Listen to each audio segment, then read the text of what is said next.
Hey, I'm Ryan from the Burnout Show, and in this video, I'm going to show you how to swap out your old battery for a new battery in a 2008 Ford Explorer. I'm not sure the exact years, but there is a range where your engine bay and your battery will look almost exactly the same for the Ford Explorer, and the general concepts here to apply to every car. So my battery I don't think it's ever been changed over, so my first step was to put some WD-40 on the bolts there because they were pretty rusted up.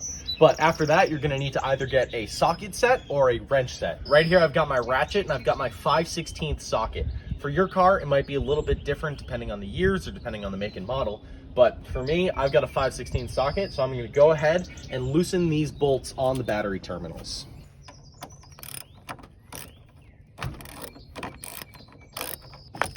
No, it is, it's just stripping on that one. That ain't working. All right, so my bolt was extra rusty and a little bit stripped. So we resorted to whacking it with a hammer for a little bit to loosen it up and some really tight vice grips to get it loose. If that doesn't say burnout.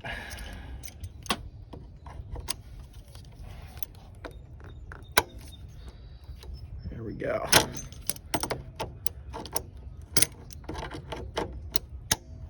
There we go.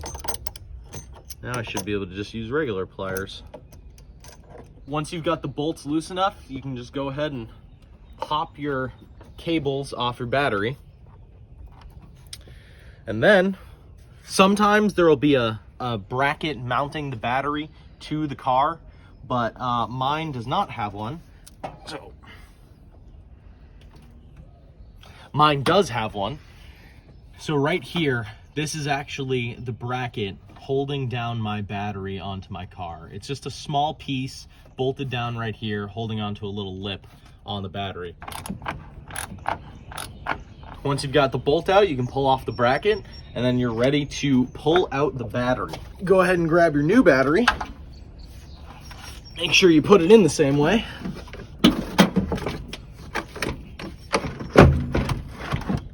So right now, I'm just grabbing a rag and I'm cleaning off some of the corrosion that was built up on the battery cable here. When batteries get old, they can leak battery acid out of the terminals. I don't know exactly how that works, but you can get battery acid just built up on your cables.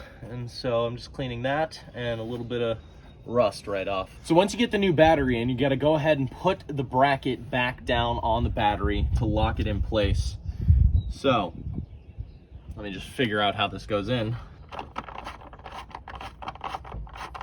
So once you've got the bracket back in place and it's holding the battery down, you can go ahead and throw your battery cables back onto the new terminals. And right there you can hear it sparking because this new battery is not dead. It has charge. Go ahead and grab your wrench or ratchet that you were using at the beginning to loosen the cables, and now you can go ahead and tighten them. This is the most power she's had in months. Woo! Yeah! Smooth as butter! That's all for this Burnout Extra. If you found this video helpful, make sure to hit the like button and definitely subscribe because we have a lot of tutorials on various topics. Thanks for watching, and I hope this helped.